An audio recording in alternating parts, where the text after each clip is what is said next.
June 12, 1898, nagtapos ang 330 taong pagkaalipin ng mga Pilipino sa kamay ng mga Espanyol. Bagamat maraming nag-akala na ito na ang kalayaan, umsa pa lang pala ito ng panibagong yugto sa malupit na kasaysayan ng bansang Pilipinas. December 10, 1898, legal na napasakamay ng mga Amerikano ang Pilipinas sa ilalim ng kasunduan na naganap sa Paris. Ito ang nagsilbing hudyat ng simula ng kasaysayan sa kolonisasyon ng bansa sa ilalim ng Amerika.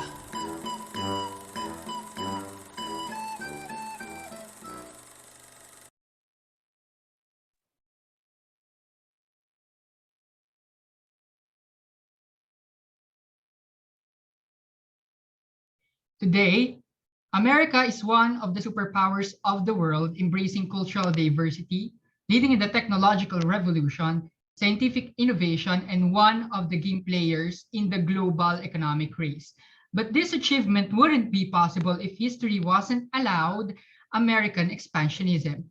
For today's lesson, we will going to identify and explain the causes of American expansionism, describe the various instruments of pacification employed by the Americans in the Philippines, explain the nature of the relationship between Filipinos and American leadership, and distinguish the different form of Filipino resistance to American colonialism. In 19th century, the witness of American imperialism and territorial expansionism is outside the America land. American expansionism and the annexation of the Philippines were motivated by a number of factors, mainly economic, political, military, religious, and the belief of the manifest destiny. And for the first topic, we will try to identify and understand the concepts, arguments, and idea under these factors. So let's move on to the first topic, which is the manifest destiny. So the manifest destiny was never been written down, no written policy that specify what's manifest destiny is.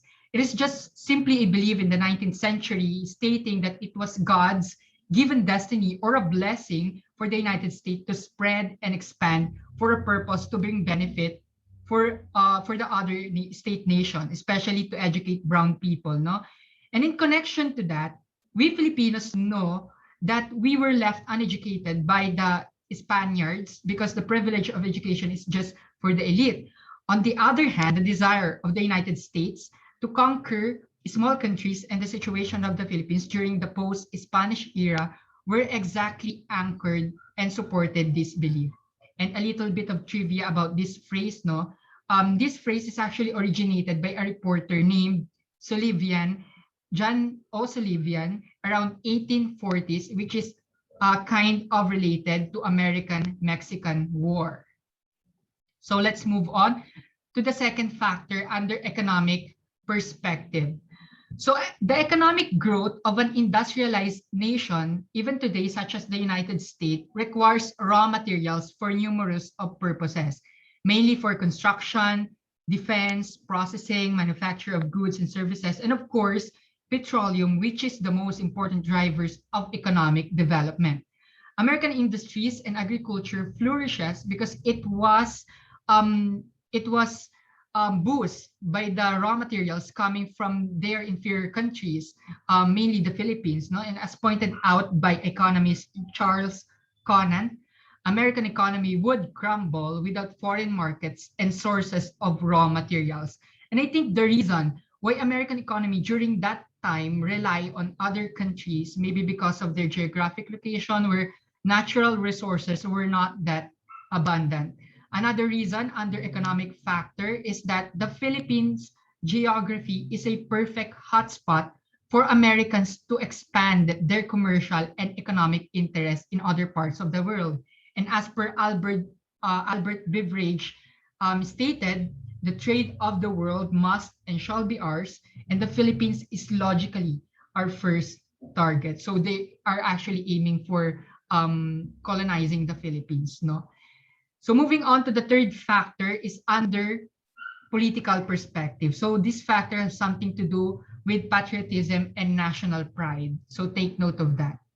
And the dream, of course, of the United States to be one of the greatest nations in the world, and their desire to be a superpower, to be a superior country amongst other countries, drives them in annexing the Philippines. And having colonized a country means strength, no? And it is something that nations would consider fearful. And Americans believe that extending their powers outside their territory would bring recognition, glory, and pride. And it was stated, the US imperialism would make the Americans the mightiest republic on which the sun ever shone. So moving on to the fourth factor, which is under the religious perspective. I really believe that religion is more powerful than political ideology. I think Americans wanted to replace Spanish friars because there was a saying that if you want to conquer other nation, use religion.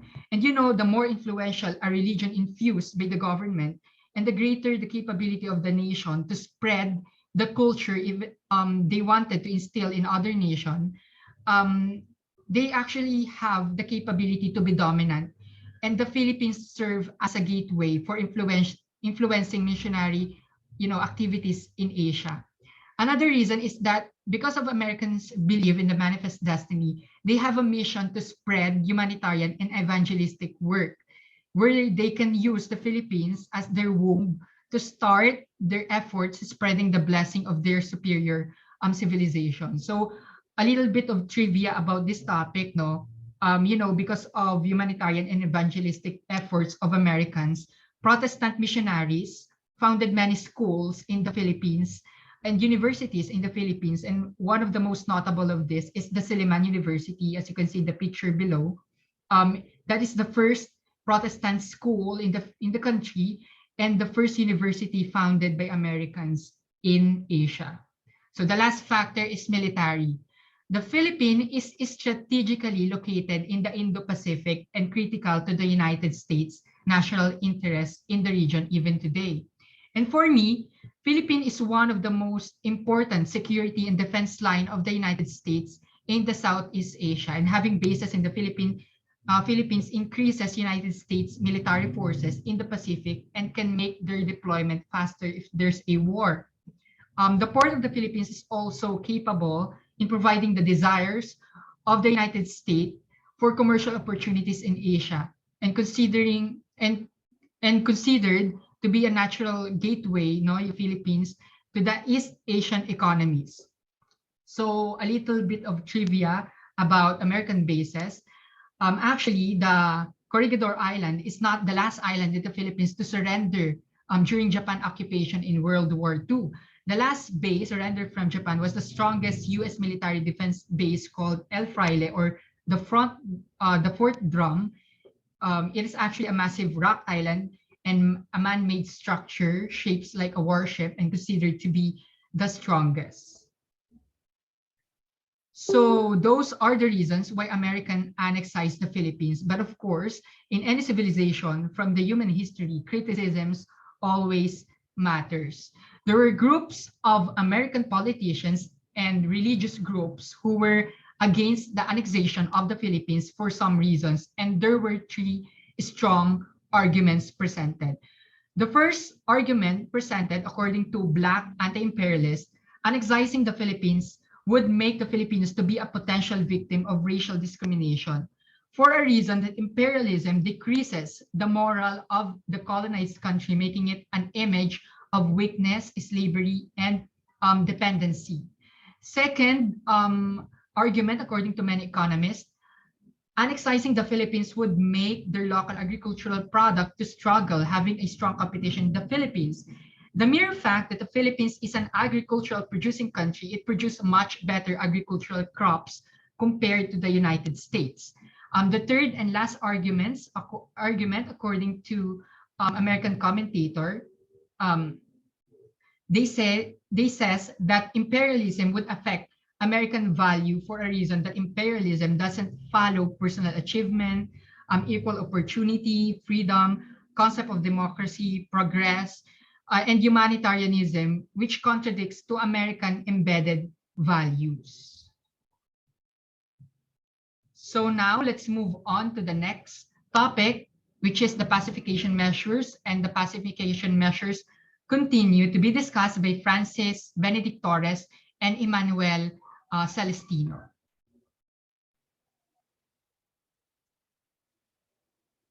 For the pacifications measure, there were two pacification measures to end the Filipino resistance. They are the first, Philippine Commission recommended the establishment of a civil government headed by Jacob Sherman, and the second, which known as the Taft Commission, headed by William Howard Taft, embodied policies that would guide American rule in the colony. I think that the United States improved the economy and system of government, where the Filipinos had greater political participation and more economic gains. The American rule caused great marks of colonial mentality because they wanted the people that they liberate witness the honorable and decent spirit of the American military. Thank you.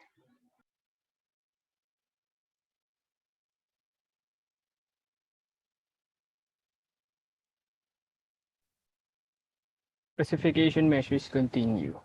The first topic in pacification measures continue is the sedition law. It is a law that punishes anyone who emits abusive speech.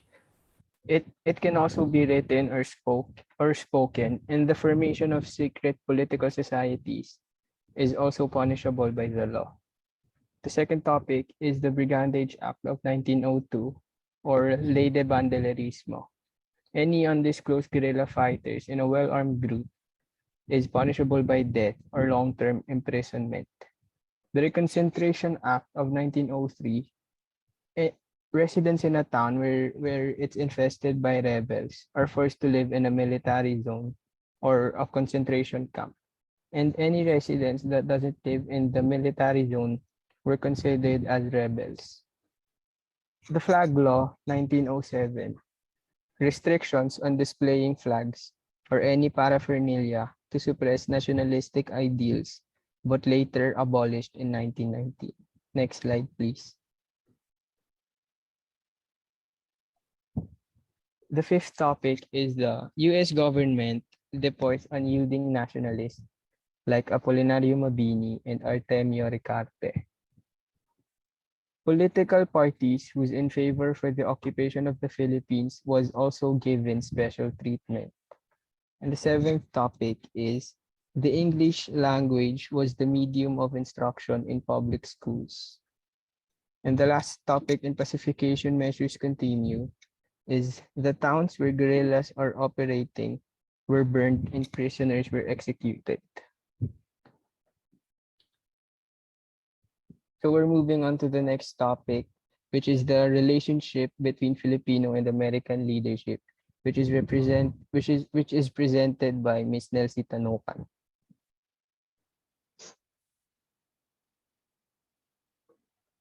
The relationship between the Filipino and American leaders.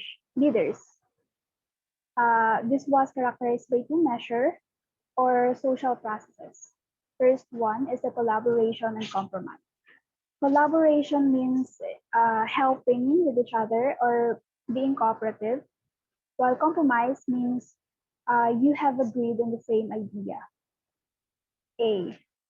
Elite or ilustrados showed willingness to compromise with colonialism.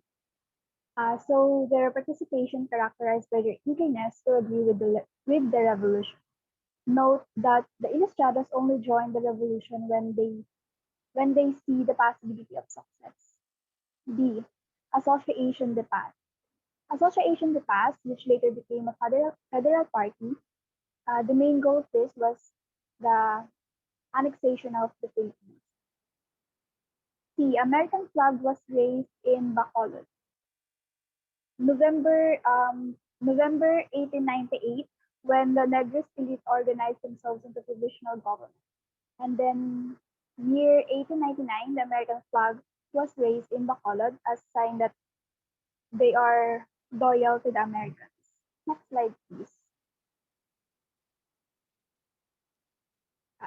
The second social process is accommodation. A. William Howard Taft adopted the policy of attraction. William Howard Taft is the first American civil governor who adopted the policy of attraction or the so-called Philippines is for the Filipinos. The aim of this policy is for the Filipinos to be prepared for self-government. Federalistas. William Howard Taft granted Federalistas. It is a monopoly on official jobs reserved for Filipinos. Letter C. The Philippine Bill of 1902 or the Copper Act. Philippine Bill of 1902 or the Copper Act. It is one of the way of winning over members of the elite to the American side. Because of this act, uh, it encourages ilustrados to join and participate in the political affairs. Next slide, please.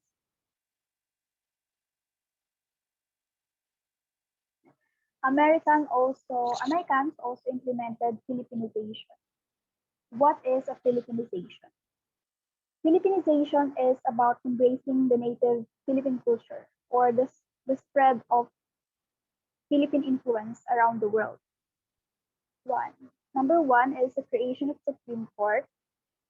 So they create Supreme Court in 1899. It was composed of 9 judges. 6 of them were Filipinos, but lessened into 3 after the Reorganization Act of 1901. They assigned Filipinos most in the lower courts. Number 2, Filipino controlled the provincial and municipal government. So it were all under Filipinos' control. 3, Philippinization of Philippine Commission. So the Philippine Commission, it was Philippinized in the year of 1903. Fourth is the Jones Law. Jones Law was an organic Organic Act passed by the United States Congress. Fifth is the Municipal Code enacted in 1901. It is when suffrage was granted, but only to male who's above 21 years old. Next slide, please. Letter E, American were also successful in co-opting with ruling elite. American teachers and missionaries provide social services and education to the natives. F, American presence in Sulu. Under Base Treaty, Americans are allowed to trade and commerce, but not to interfere with internal affairs. And lastly, the Carpenter-Hiram Agreement in 1915. The United States extended the total sovereignty over all territories of the Sultanate. So let us move on to the next topic, which is the resistance against American rule, to be discussed by Mr. Jeruel Garcia.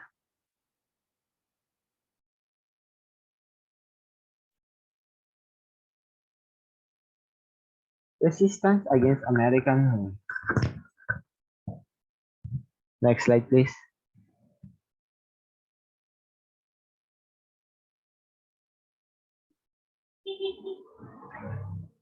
Resistance of former official of the Revolutionary Army.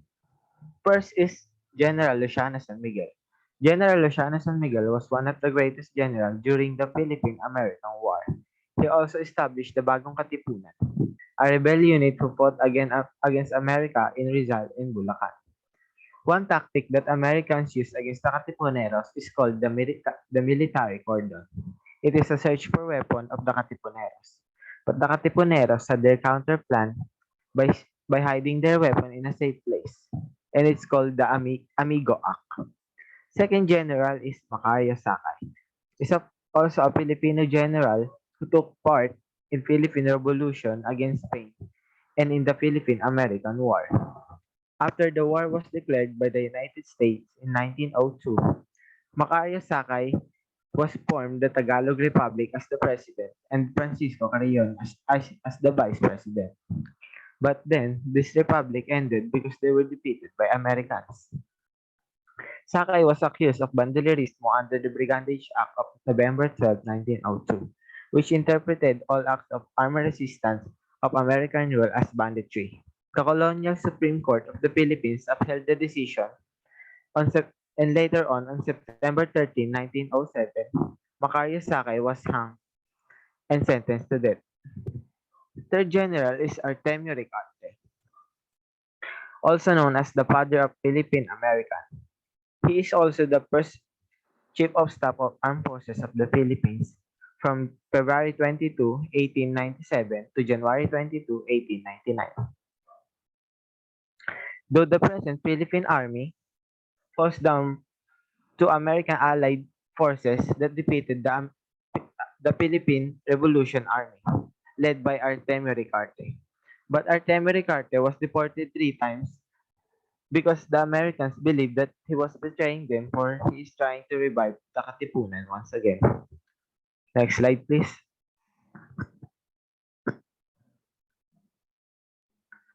The resistance of the Muslim and the other cultural groups.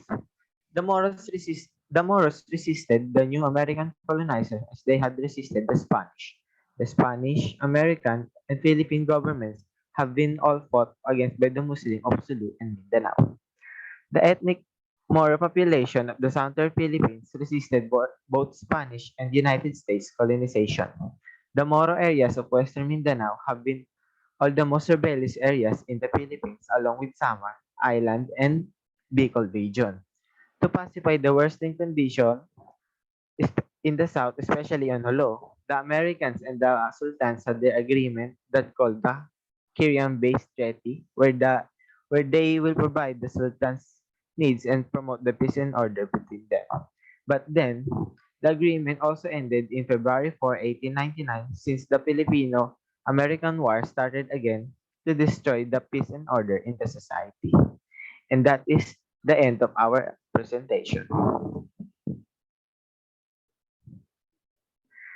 Just like Rizal said, walang alipin kung walang magpapaalipin.